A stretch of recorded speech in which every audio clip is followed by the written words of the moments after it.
Halo, apa kabar? Kali ini kita kembali belajar muatan pelajaran bahasa Indonesia.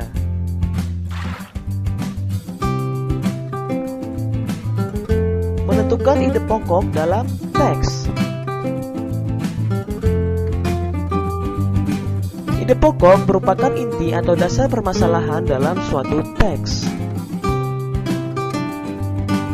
Dengan mengetahui ide pokok suatu teks, kita akan lebih mudah memahami isi teks tersebut. Cara menentukan ide pokok suatu teks. Pertama, membaca teks dengan cermat. Kedua, menemukan kalimat utama setiap paragraf.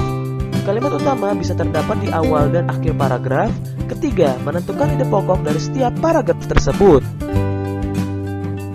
Simaklah contoh paragraf berikut. Selanjutnya, tentukan ide pokoknya. Sebelum mengetahui ide pokoknya, kita menentukan utamanya yang terdapat pada kalimat pertama. Ide pokoknya adalah sikap tubuh memengaruhi kesehatan alat gerak. Selanjutnya, menentukan ide pokok berdasarkan gambar. Kamu juga dapat menentukan ide pokok berdasarkan gambar. Sebuah gambar juga mengandung cerita yang dapat kamu pahami. Cara menentukan ide pokok dari gambar.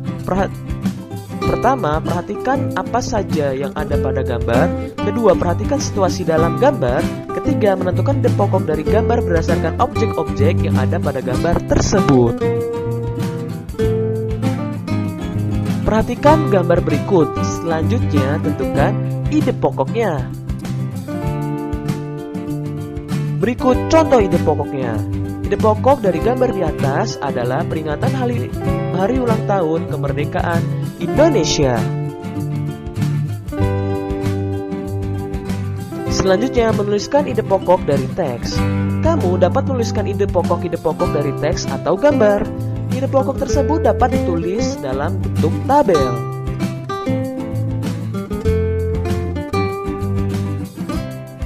Simaklah teks berikut dengan saksama. Ide pokok dari teks tersebut dapat ditulis dalam bentuk tabel berikut.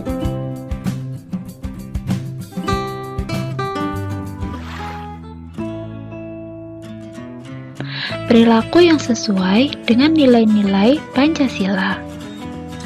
Berikut yang merupakan nilai-nilai luhur dari setiap sila Pancasila. Sila yang pertama berbunyi ketuhanan yang Maha Esa.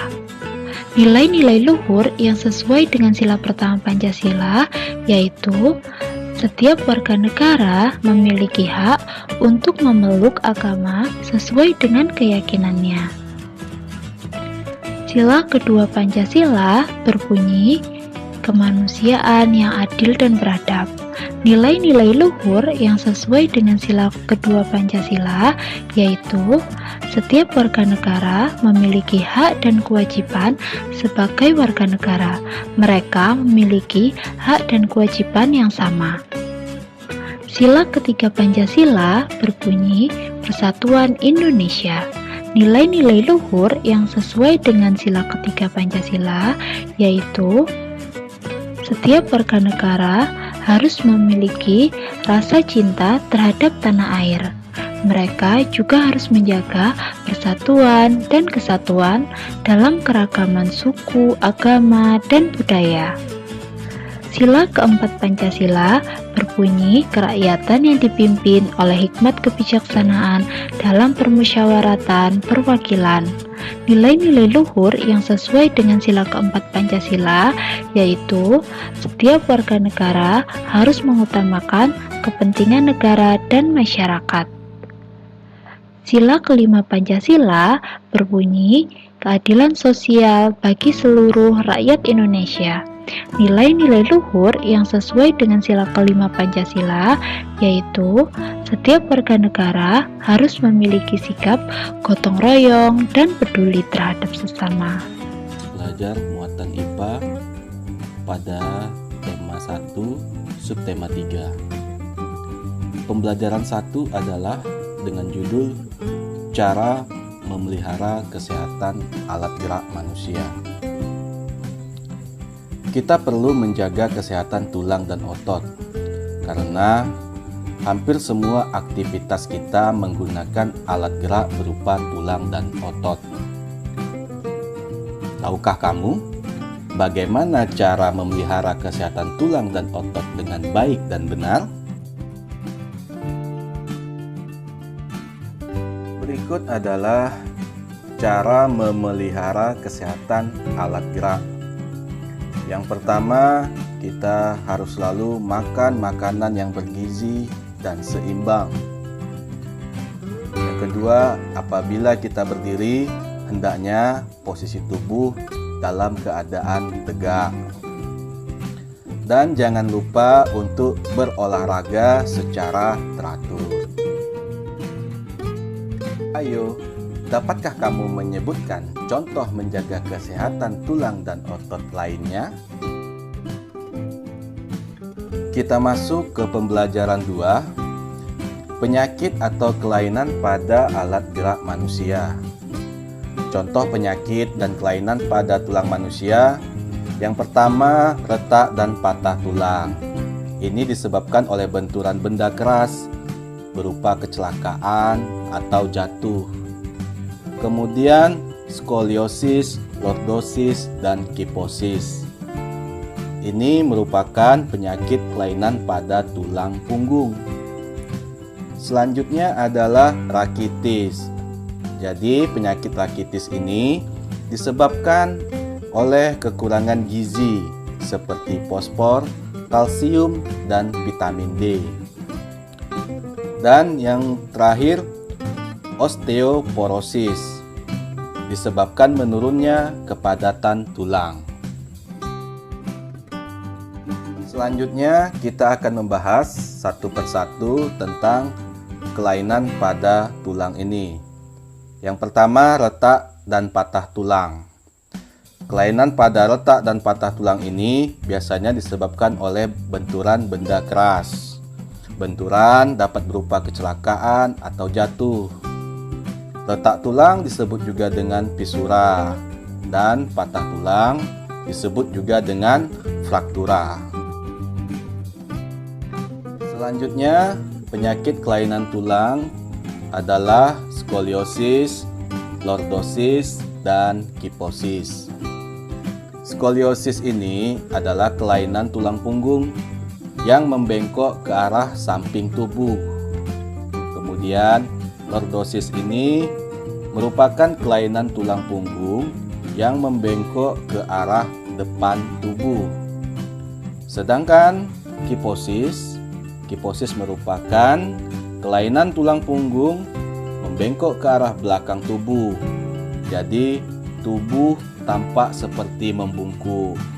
Nah, untuk bagaimana gambar kelainan tulang ini bisa dilihat pada layar, yaitu dalam posisi normal, kelainan tulang skoliosis, lordosis, dan kiposis.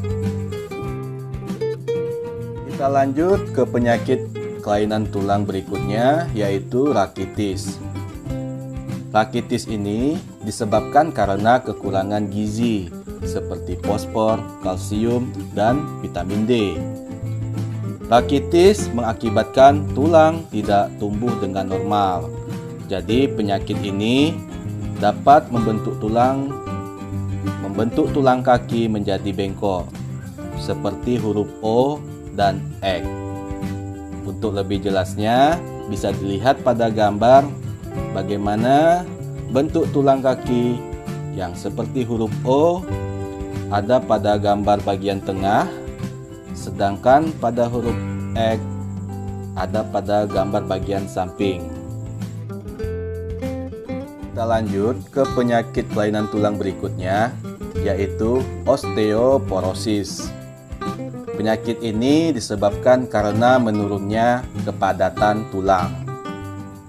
Jadi, kepadatan tulang itu menurun karena tulang kekurangan fosfor dan kalsium.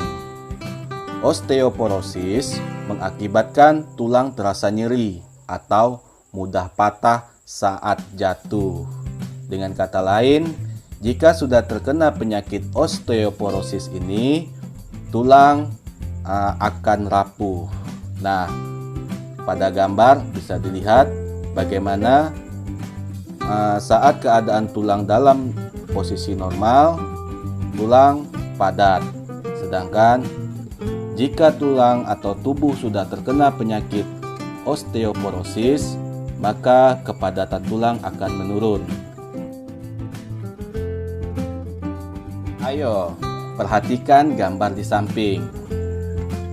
Menurutmu, apa kelainan yang timbul akibat terus-menerus membawa beban berat seperti pada gambar? Nah, tentu kamu sudah bisa menjawabnya, bukan?